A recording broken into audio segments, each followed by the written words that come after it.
जैसे कि आप जानते हैं हमने पिछली वीडियो में एक्सरसाइज नंबर 1.1 का क्वेश्चन नंबर 1 किया था, उसमें हमने ऑर्डर फाइंड किया था। अब हम एक्सरसाइज नंबर 1.1 का क्वेश्चन नंबर 2 करेंगे। इसमें हमने बताना है इक्वल मैट्रिसेस क्या है, मतलब वो मैट्रिसेस जिनकी वैल्यूज़ आपस में इक्वल आएँ। तो हम इसका पहला पार्ट सॉल्व करते हैं। a is equal 3। हमने देखना है कि किस मैट्रिक्स के अंदर a 3 बन रहा है, मतलब 3 वैल्यू आ रही है उसकी। b के अंदर 3 5, इसका भी नहीं है। c is equal 5 - 2। अब 5 - 2 को हम सॉल्व करें तो हमारे पास 3 आता है, तो ये दोनों इक्वल होंगे। तो हम इनको ऐसे राइट करेंगे। हम पहले इसकी वैल्यूज़ लिख लेंगे।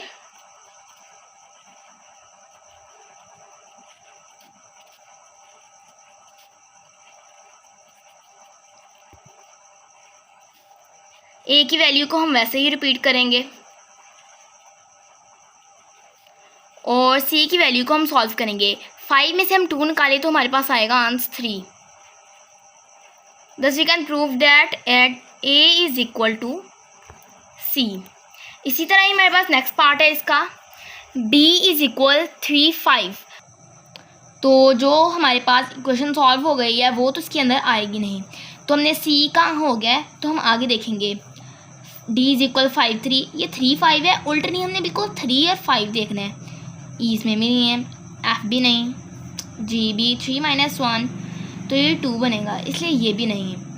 h भी नहीं, और i 3 3 + 2 5 3 5, i इसका हमारे पास आंसर है। तो ये दोनों मैट्रिसेस इक्वल हैं, तो हम इसको प्रूव करेंगे।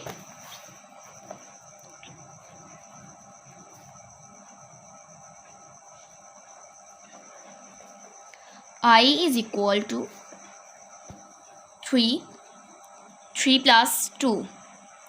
तो हम उसको इसका हमने निकालना है, सॉल्व करना है इसको। तो हम b की वैल्यू को वैसे ही लिख लेंगे। b इज़ इक्वल 3 5 और हम i की वैल्यू को लिखेंगे सॉल्व करके। 3 वैसे ही, 3 + 2 5। तो दोनों की वैल्यू जैसे कि आप जानते हैं हमारे पास इक्वल होगी। सो प्रूव दैट कि b इज़ इक्वल टू, तो ये दोनों मैट्रिसेस हमारे पास इक्वल होंगे, इन्हें हम कहेंगे इक्वल मैट्रिसेस। इस तरह हमारे पास नेक्स्ट पार्ट आता है इसका, d इज़ इक्वल टू 5 3। अब हम देखते हैं d इज़ इक्वल टू 5 3, इसमें भी नहीं है, इसमें भी नहीं है। 3 - 1 2 होता है, जो कि हमें 5 3 चाहिए नहीं, ये मैट्रिसेस भी इसके इक्वल नहीं है। 3 3 + 2 3 और 5 बनता है, ठीक है।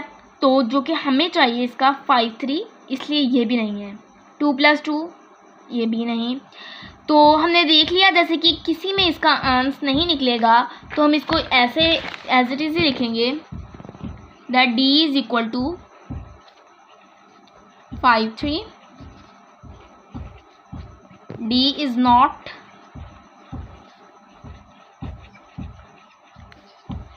इक्वल। इसके अंदर हम मैट्रिसेस भी लगा सकते हैं, लेकिन अगर जो सवाल की अकॉर्डिंग है ना, तो हमने इसका आगे मैट्रिसेस का वर्ड नहीं लगाना।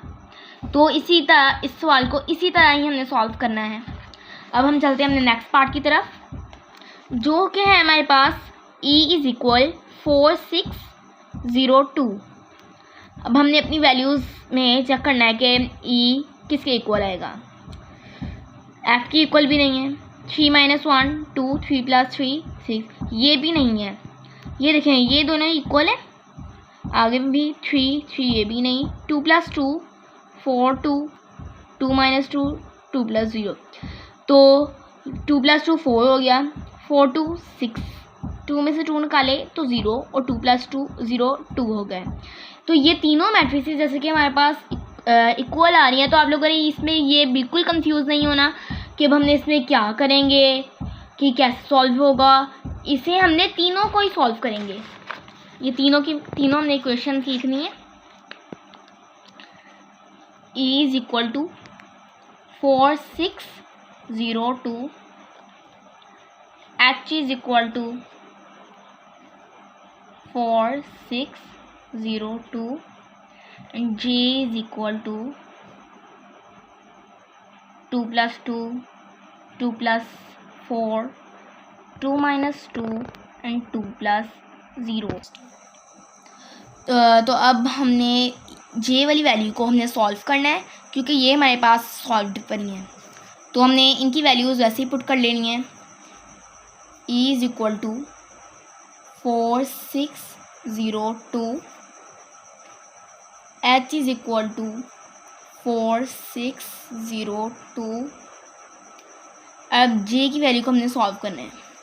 2 plus 2 आ गया हमारे पास 4 4 plus 2 6 2 minus 2 0 2 plus 2 0 हमारे पास 2। तो जिस तरह आप सब देख सकते हैं कि सारी वैल्यूज़ हमारे पास इक्वल आ रही हैं, तो हमने इन्हें ऐसे ही लिख लेना है। e is equal to h is equal to j। ये होगी हमारे पास इक्वल मैट्रिक्स सॉल्व। ये सारी एक दूसरे के इक्वल है, इन्हें हम कहेंगे इक्वल मैट्रिक्स। अब चलते हैं हम अपने नेक्स्ट क्वेश्चन की तरफ, जो कि है हमारे पास f इज़ इक्वल टू 2 और 2 6। तो हम देखेंगे अब हमारे पास का सारे क्वेश्चंस ऑलरेडी सॉल्व है। अब हमारे पास रह गया g last. g is equal 3 minus 1 2 and 3 plus 3 6। तो ये दोनों मैट्रिसेस हमारे पास इक्वल आ गई, तो हम इन्हें सॉल्व करेंगे।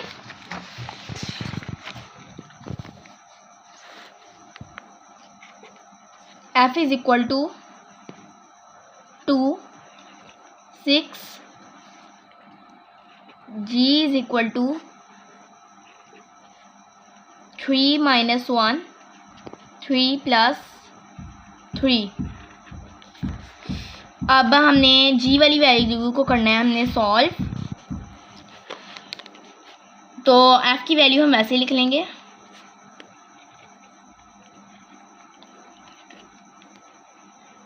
2 6, और जो g की वैल्यू है हम इसको लिखेंगे सॉल्व करके।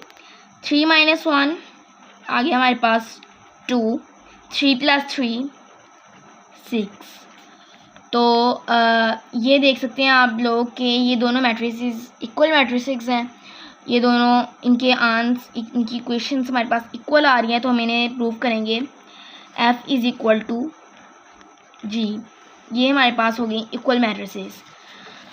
तो उम्मीद है कि आप सबको आज की वीडियो अच्छी लगी होगी और आप लोगों को क्वेश्चंस की अच्छी तरह से समझ आ गई होगी। अगर फिर भी किसी को डाउट है तो कमेंट सेक्शन में जाकर अपना डाउट को क्लियर करें और इसकी अच्छे से प्रैक्टिस करें।